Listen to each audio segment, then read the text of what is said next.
سورہ نساء کی آیت نمبر 43 ہے 43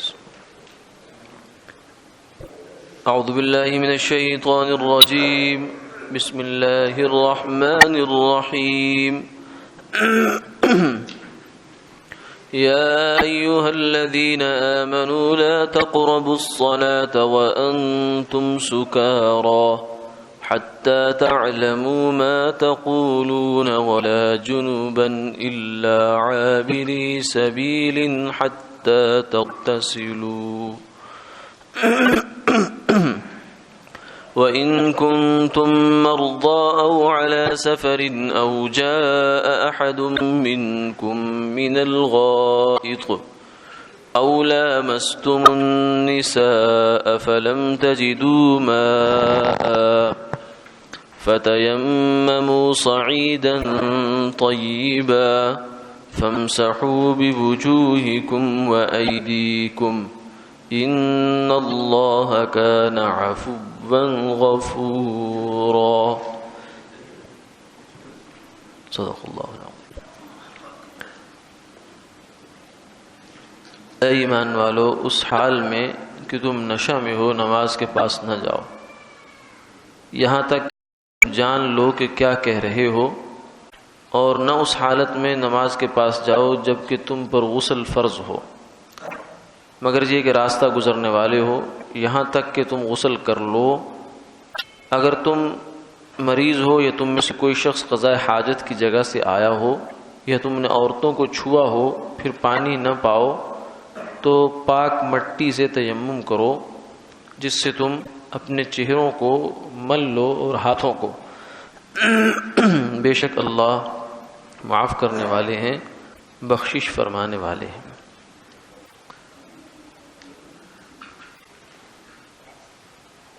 آیت کا ابتدائی حصہ پہلے بیان ہو چکا ہے، جس کا خلاصہ یہ تھا کہ جب نشہ کی حالت انسان پر طاری ہو تو اس وقت نماز نہیں پڑھنی چاہیے۔ یہ آیت شراب کی حرمت سے پہلے کی ہے، اور دوسری حالت جس میں نماز سے منع کیا ہے وہ ہے جنابت کی حالت، جب آدمی پر غسل فرض ہو، چاہے خواب کی صورت میں یا حق زوجیت کی ادائیگی کے بعد، تو اس صورت میں آدمی کو نماز نہیں پڑھنی چاہیے جب تک کہ غسل نہ کر لے۔ ہاں، اگر غسل نہیں کر سکتا جیسے کہ آگے آ رہا ہے تو پھر تیمم ہے، اور تیمم جو ہے وہ غسل کا بھی قائم مقام ہے اور وضو کا بھی قائم مقام ہے۔ وضو ٹوٹ جاتا ہے تو اس سے تو وضو کرنا پڑتا ہے، ہوا خارج ہو جائے، جسم سے کوئی نجاست نکل آئے، لیکن خاص صورتوں میں صرف وضو سے کام نہیں چلتا بلکہ غسل کرنا پڑتا ہے انسان کو۔ تو لیکن اگر عذر ہو تو وضو کی جگہ بھی تیمم کام دیتا ہے اور غسل کی جگہ بھی تیمم کام دیتا ہے،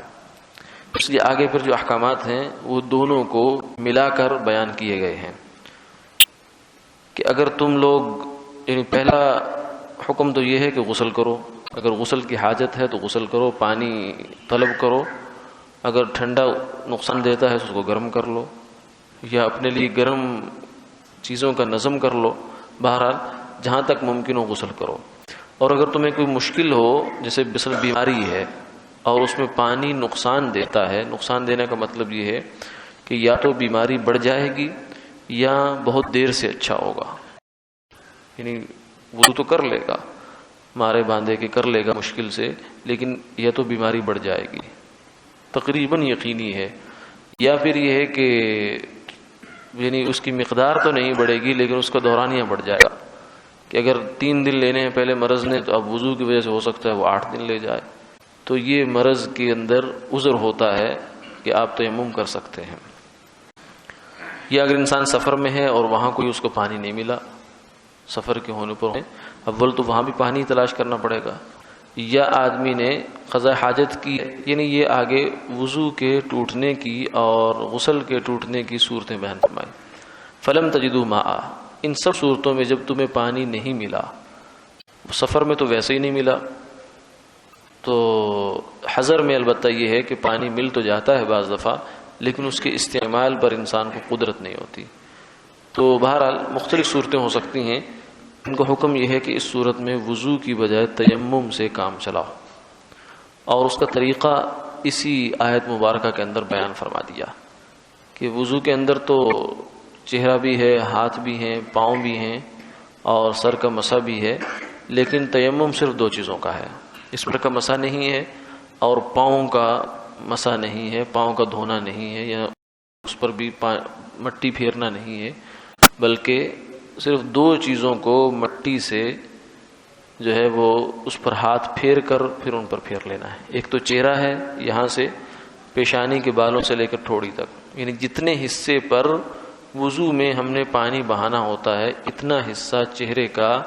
مٹی سے ہم نے اس کو ہاتھ پھیرنا ہے.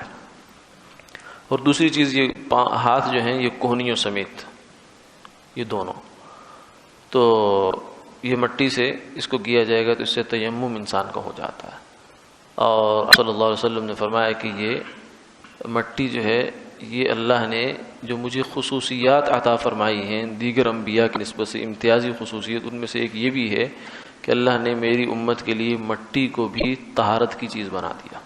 حالانکہ مٹی اصل میں تو کیا ہے، یہ تو انسان کو آلودہ کرتی ہے اور اس کو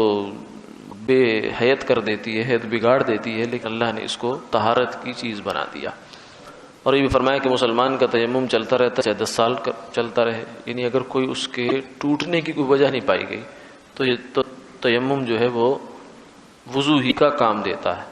ہاں اس میں ایک چیز اور ہو جاتی ہے، ہر وہ چیز جس سے تیمم وضو ٹوٹتا ہے تیمم بھی ٹوٹ جائے گا. ہاں اس میں ایک چیز ایکسٹرا آ جاتی ہے کہ پانی پر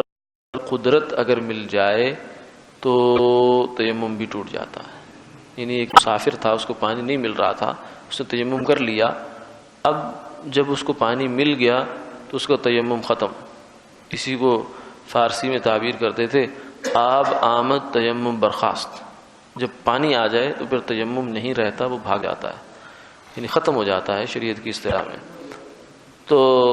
اب تیمم ہو کس چیز سے سکتا ہے، یہ سوال ہے. تو اس میں اصول یہ ہے